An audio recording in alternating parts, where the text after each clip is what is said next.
سوال آیا کہ والدین راضی نہیں ہوتے الگ گھر دینے میں، تو میں نے ایک قاعدہ آپ کو بتایا تھا، آپ بیوی کو سمجھائیں، ادھر ماں باپ سے بھی بات کریں ادب اور احترام کے دائرے میں، انہیں بھی سمجھائیں کہ عزل شریعت ہی اللہ رسول نے اس کو حق دیا ہے، اور اطاعت یہ ہے لا طاعت لمخلوق فی معصیت الخالق۔ اگر ماں باپ یا استاد کوئی بھی ایسا حکم دیں، ماں باپ بھی ایسا حکم دیں جس میں اللہ رسول کی نافرمانی ہو، اس کے حکم کی خلاف ورزی ہو، تو وہ اطاعت کبھی واجب نہیں ہوتی، اور اس میں بیٹا گناہگار نہیں ہوتا کہ وہ اللہ رسول کے دیے ہوئے حق اور حکم کے خلاف مطالبہ کر رہے ہیں۔ دونوں کو سمجھائے اور کوشش کرے حالات کے مطابق اکٹھا رہیں، اور اگر اکٹھا رہنے سے حالات بگڑتے چلے جائیں تو علیحدگی اور خاندان کے ٹوٹنے کی نوبت آنے سے پہلے بہتر ہے خوشگوار ماحول میں الگ ہو جایا جائے۔ اب رہ گئی والدین کی خدمت، تو خدمت کا مطلب اور ادب اور احترام کا مطلب یہ نہیں کہ اسی گھر کی چار دیواری میں رہے، تب ہوگی، الگ فلیٹ اپنے وسائل کے مطابق لے کے دے دے، روز والدین کی خدمت میں جائے، ان کے قدم چومے، ان کی خدمت کرے، اپنے وسائل میں سے ان پر خرچ کرے، وزٹ کے لیے جائیں، عیادت کرے، تیمارداری کرے، خدمت کرے، نوکری کرے، جائے آئے، مگر ادھر بیوی بچوں کا بھی حق ہے انڈیپینڈنٹ، وہ بھی ادا کرے اور والدین کے حق کو بھی ادا کرے۔ تو یہ شوہر کی ذمہ داری ہے کہ بیلنس رکھیں،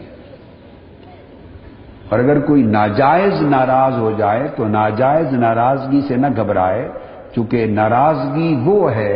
جو اللہ رسول کے احکام کے مطابق ہو، ان کا جائز حق تھا، حکم دیا، آپ نے نہیں مانا، آپ جواب دہ ہوں گے، گنہگار ہوں گے۔ اور اگر کوئی بھی خواہ و والدین ناجائز ناراض ہو جائیں، اف نہ کہیں، بے ادبی نہ کریں، سامنے مت بولیں، مگر ذہن میں رکھیں کہ اس میں آپ نے کوئی ناجائز کام نہیں کیا جس پر اللہ کی طرف سے آپ کو گرفت ہوگی۔ ان کے پاس بھی اس تعلیم کی کمی ہے کہ ہمارا حق کیا ہے اور آگے ان کا حق کیا ہے۔ زندگی کو بیلنس دینا ہے، بیوی اور بچوں کے حقوق ان کی جگہ پہ ادا کرنے ہیں، والدین کے حقوق ان کی جگہ ادا کرنے ہیں۔ اور نصیحت کا عمل یہ ہے، چونکہ ہماری سوسائٹی میں وسائل کم ہیں اکثر لوگوں کے، اکثر لوگ الگ گھر افورڈ نہیں کر سکتے، مشکلات ہوتی ہیں، بسا اوقات ماں باپ ہی سپورٹ کرتے ہیں شادی کے بعد بھی، کچھ بچے کی تنخواہ ہے لڑکے کی، کچھ ماں باپ کے وسائل ہیں، مل جل کے گھر چلتا ہے۔ الگ ہونے سے کبھی بچے کی تنخواہ سے ماں باپ کا چولہا چلتا ہے، کبھی ان کی مدد سے ان کا چولہا چلتا ہے، لہذا یہ بچے کا کام ہے کہ خود سمجھائے، علماء کو ڈالے، بڑے بزرگوں کو ڈالے، والدین اور بیوی کے درمیان خود بیٹھے اور اللہ کے رسول کے احکام سنائے، شریعت کے احکام سنائے، ان کے درمیان ہم آہنگی پیدا کریں کہ اکٹھے رہنے کا ماحول ہو۔ اور نصیحت کی آخری بات یہ کہ جب بیاہ دیا بیٹا، اگر جو ساس ہے، ساس، سسر تو کم مداخلت کرتے ہیں، اکثر جھگڑا ساس اور بہو کا ہوتا ہے، بیاہ دینے کے بعد اگر ماں بیٹے اور بیٹی یعنی بہو کی زندگی میں مداخلت بند کر دے اور اپنے احکام ان پر اب نہ چلائے،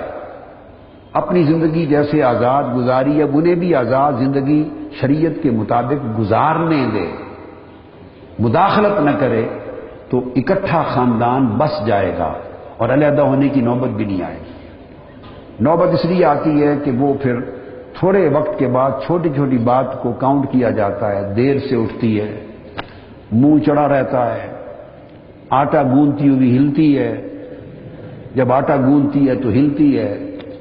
مرضی سے اندر پڑے رہتے ہیں میاں بیوی، تو 10 بجے باہر آتے ہیں، ہماری سنتے نہیں ہیں، بس اس طرح کے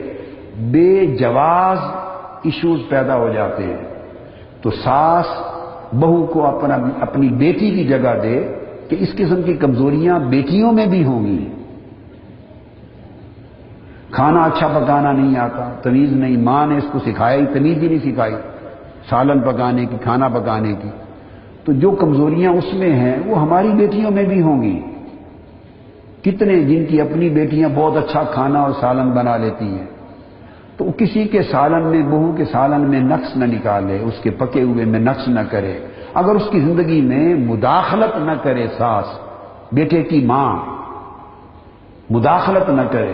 انہیں آزادی کی زندگی دے، خوشگوار زندگی ازدواجی گزارنے دے، اس کی زندگی اس کے شوہر کے ساتھ ہے، اپنے بچوں کے ساتھ ہے، اگر اس نقطے کو ذہن میں رکھ لیں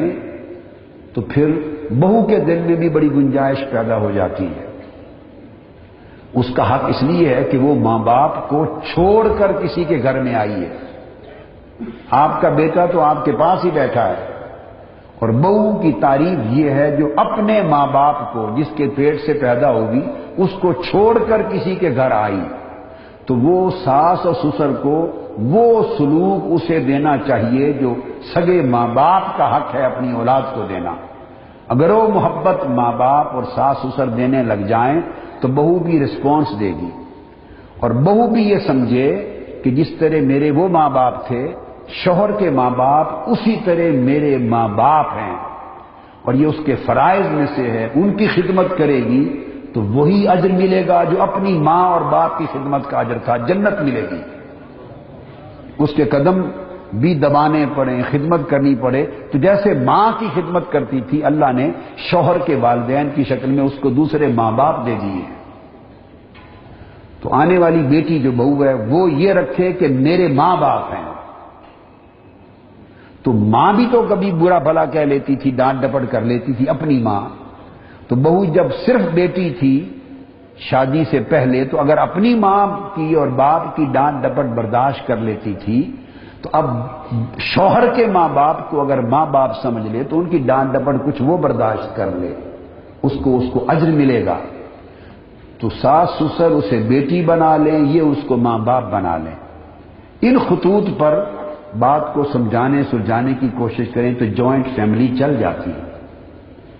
اور اگر کوئی سمجھانے سلجھانے والا نہ ہو اور یہ فساد بڑھتا چلا جائے اور اس کی اینڈ کوئی نہ ہو، تو پھر الگ گھر میں آباد ہو جانے میں خیر ہے۔ عارضی ناراضگی ہوگی، جا کے قدم چومتے رہیں، معافی مانگتے رہیں، ماں باپ بالآخر ماں باپ ہیں، معاف کر دیں گے، بشرطے کہ شفٹ ہو کر بھول نہ جائیں ماں باپ کو، روز جائیں، دوسرے دن جائیں، تیسرے دن جائیں، جیسے جیسے حالات کسی کے ہوتے ہیں خدمت کریں، دکھ سکھ پوچھیں، سلام کرنے جائیں، روز پاؤں چومیں، اپنے عمل کو جاری رکھیں تو معاف کر دیتی ہے ماں کا دل اور باپ کا دل۔ ایک بار معافی ہو جائے گی پھر خوشگوار، تھوڑے سے فاصلے کے ساتھ رہیں گے تو ساری زندگی عزت رہتی ہے، آپس میں پیار رہتا ہے۔ پاکستانی فیملیز جو ہیں وہ جتنا قریب رہیں تو قریب رہنے سے محبت کم ہوتی چلی جاتی ہے، تھوڑا فاصلہ آ جائے تو محبت بڑھ جاتی ہے۔ میں نے کئی حکمتیں اور طریقے اس جواب کے اندر سمجھا دیے آپ کو۔